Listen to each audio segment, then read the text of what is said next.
So now we are going to start with our next topic, that is mass.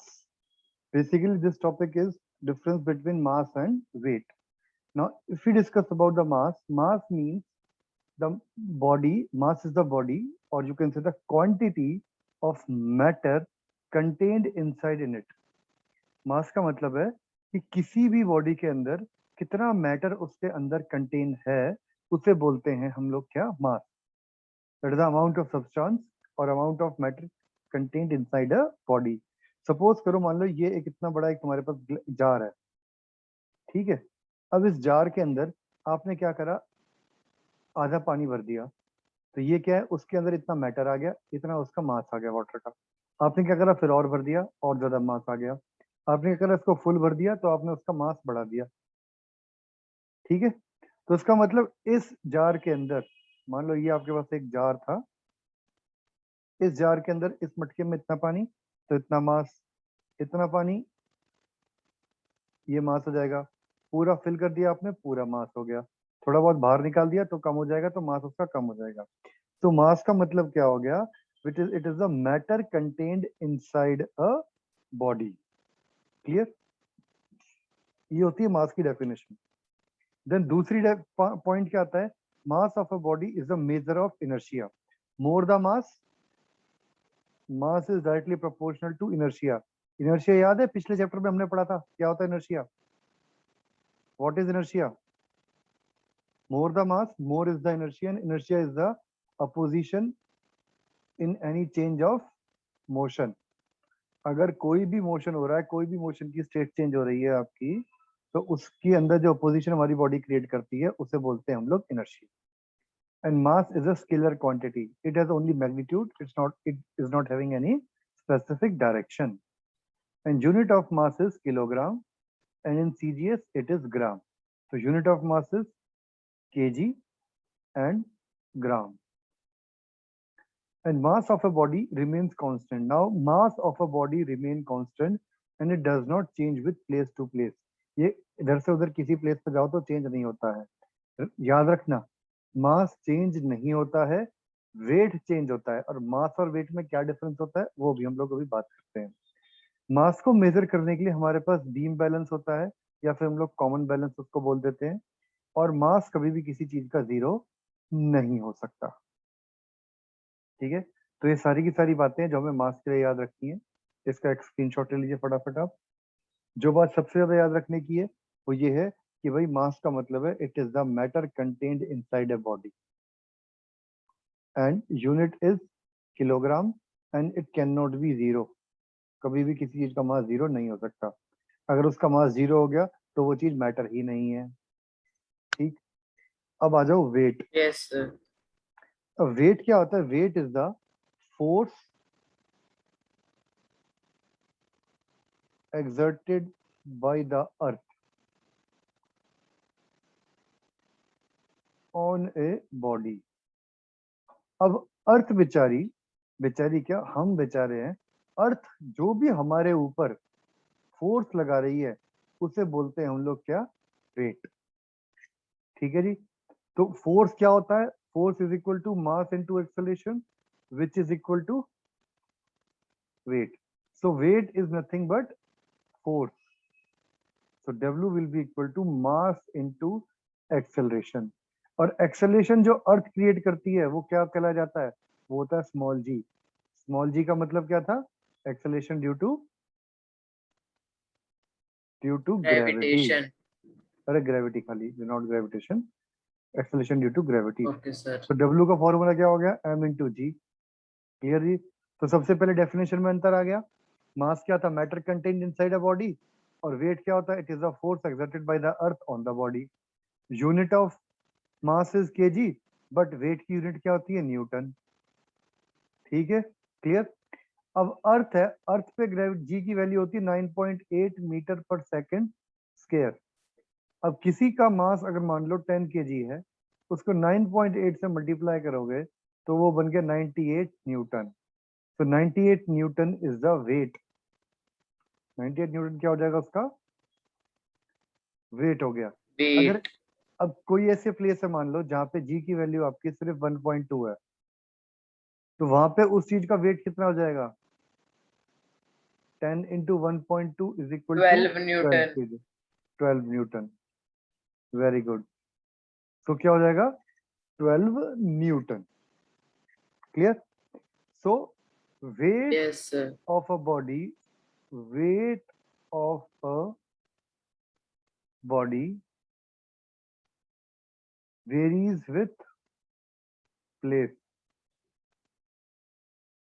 जैसे जैसे कोई ना कोई जगह बढ़े चेंज होएगी, वेट भी चेंज हो जाएगा। समझ में आई बात?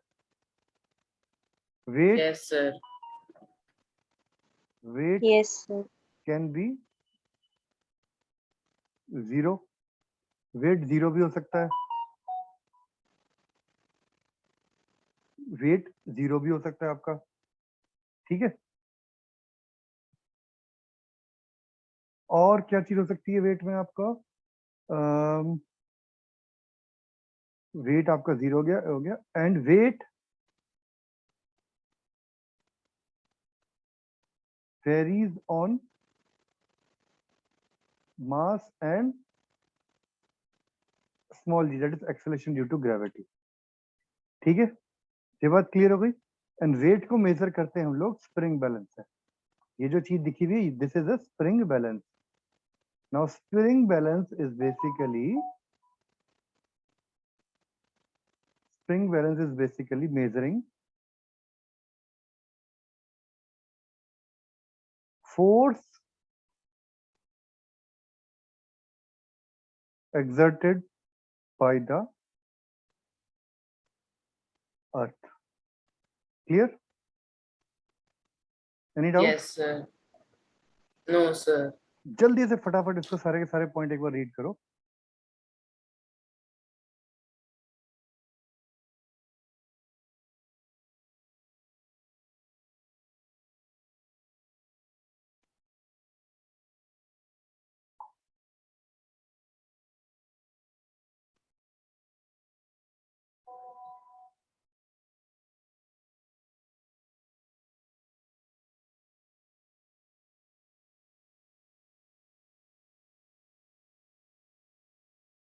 डन। पहला पॉइंट क्या याद रखना है आपको वेट का?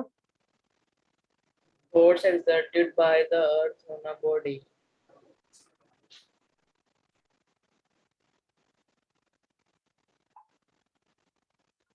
weight is the force exerted by the earth on the body। formula for weight is equal to m into g। g की वैल्यू is 9.8 मीटर पर second square. if in question it is given 10 then calculate 10। अगर question में given नहीं है तो 9.8 लेके करना, specially for MCQ part. MCQ में कई बार गड़बड़ हो जाता है आपका। वेट वेरीज विथ प्लेसेस, जैसे जैसे प्लेस चेंज होता है वेट वेरी होता है। Weight can be zero, mass can not be zero. Weight varies on weight varies और depends upon, not vary, weight depends upon mass and g. And spring balance is used for measuring of weight. Clear है ये सारी बात? Yes sir. Tejaswini, Manu, clear? Yes, sir. Clear बेटा? कोई doubt इसमें? No, sir. No. ठीक है जी। अब एक चीज और देखते हैं, आपको फटाफट एक बढ़िया सी चीज बताते हैं। जो अर्थ है, अर्थ की शेप कैसी है पता है किसी को? स्फीयर है सर। अरे ना, स्फीयर नहीं बेटा, Spherical. इलिप्टिकल है अर्थ। कुछ इस तरीके से है, स्फेरिकल नहीं है, ओवल शेप में है। मान लो यस ये सर। इक्वेटर है, ठीक है, और ये है पोल्स। ये पोल्स है, ये पोल है, मतलब ये नॉर्थ पोल हो गया, ये इक्वेटर। तो ये जो आर रेडियस ऑफ इक्वेटर है और रेडियस ऑफ पोल, ठीक है। तो radius of equator is more than radius of pole. ये पता है आपको ये बात? तो थोड़ी सी जो अर्थ है हमारी वो ऑरेंज नो शेप में है, सर। ऊपर से पिचकी हुई, आप जैसे बोल सकते हैं the earth is in orange shape. ठीक है? सर एक बार ये दोबारा बताना। मैं कह रहा हूँ कि सेंटर से मैंने एक रेडियस ये बनाया और एक ये रेडियस बनेगा। जो अर्थ जो है हमारी वो कुछ इस शेप में है, ऑरेंज की शेप में। तो ऑरेंज की शेप में ये जो इक्वेटर का रेडियस ज्यादा हो गया और ये कम हो गया ना पोल पे, ओके सर। तो परफेक्टली स्फेरिकल नहीं है, तो ओवल शेप में है। और ओवल शेप का मतलब हो गया हमारा that is radius of equator is more than that of the radius of pole. Fine. Yes Yes, sir. ठीक है जी। अभी हमने कल एक लास्ट लेक्चर में हमने क्या किया था, एक प्रूफ किया था that small g is inversely proportional to d square, where d is the Distance between two objects. distance between two objects from their center। Central point. ठीक है जी। अब सपोज करो एक ऑब्जेक्ट है यहाँ पे, उसका है मास m, ठीक है, और सेम मास की ऑब्जेक्ट है एक यहाँ पे, उसका है mass m। Now where will the, और रुको, वेयर विल द छोड़ो उसको,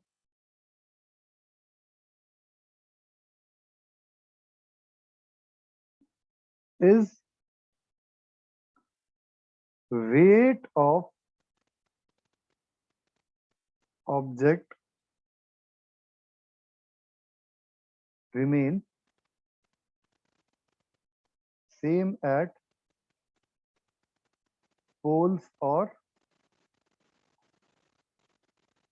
equator। जो वेट ऑफ ऑब्जेक्ट है वो क्या पोल पे और इक्वेटर पे दोनों पे सेम रहेगा? No, sir. कमेंट करो क्या रहेगा, बताओ जरा फटाफट, ध्यान से देखो जरा। व्हाट वी हैव, ओके, अब ये जो डिस्टेंस है, अब ये बिल्कुल ही, जब कोई चीज धरती के ऊपर है तो उसका रेडियस की जो डिस्टेंस होगी इन दोनों के बीच में, clear, g is directly proportional to, inversely proportional to d square, we know that।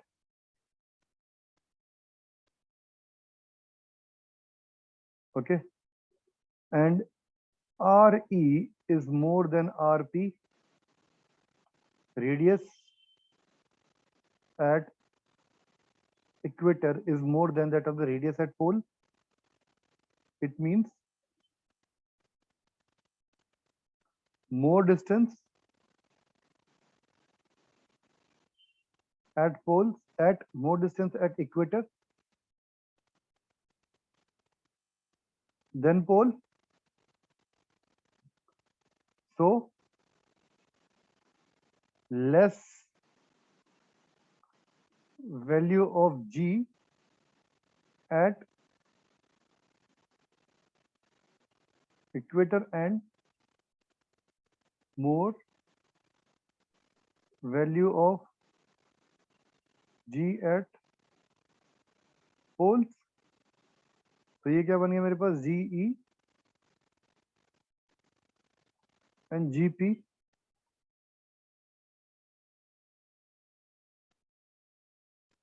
Clear? Yes, doubt, sir. कोई डाउट इसके अंदर?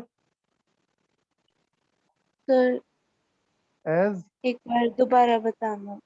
अभी बताता हूँ, as mass remain constant, so W is directly proportional to G, so it means mass at, oh sorry, weight at pole will be more than weight at equator। Clear? भाई देखो, ये बात क्लियर हुई थी, radius at equator is more than that of the radius at pole. Yes sir. ठीक है, we know that g is inversely proportional to the square of the distance between the object and the center of the earth, or center between the centers। Now, we know that radius at equator is more than radius at pole, it means that more distance at equator than pole, it means more distance at equator than pole, so less value of g at equator and more value of g at poles। So less value of G at equator and more value of G at poles. Clear है बात ये वाली? Now if G value is Yes, sir. more at poles, then weight will be more at pole than that of the equator. Clear Tejaswini? Yes sir. कोई doubt इसके अंदर? Sir जहाँ पे acceleration due to gravity ज्यादा होगी वहाँ पे wait भी ज्यादा होगा। ऑब्वियसली बात है ना बेटा, हमारे पास F वेट क्या था? Weight is equal to m into g है ना? यस। तो weight is directly proportional as mass remain okay sir. constant and weight is directly proportional to g. So क्या बन जाएगा? V pole, that weight at poles is more than that weight of yes. equator. तो ये important question आता है आपके पास exam में आ जाता है कई बार कि why weight of an object is more at poles than that of the equator. ठीक है? क्लियर हो गई ये वाली बात? यस। इंपॉर्टेंट है, इसको नोट कर लो फटाफट, यस सर क्लियर। इसको स्क्रीनशॉट ले लीजिए आप फटाफट इसका, ये क्वेश्चन को करना है, ठीक है? और इसी तरीके से ये आपका चैप्टर होता है फिनिश्ड, चैप्टर फिनिश, खत्म। ग्रेविटेशन जब जितना पेपर में आना है, ठीक है? ग्रेविटेशन की इसमें जी की वैल्यू कैलकुलेट करना भी बता दिया था मैंने, हाँ सब हो चुका। So this is what the end of our chapter. Now remaining things in the chapter is numericals. So tomorrow we are going to do numericals. Clear? Okay, sir. किसी को डाउट इस बात में, कोई कुछ कहना चाहता है? Yes sir.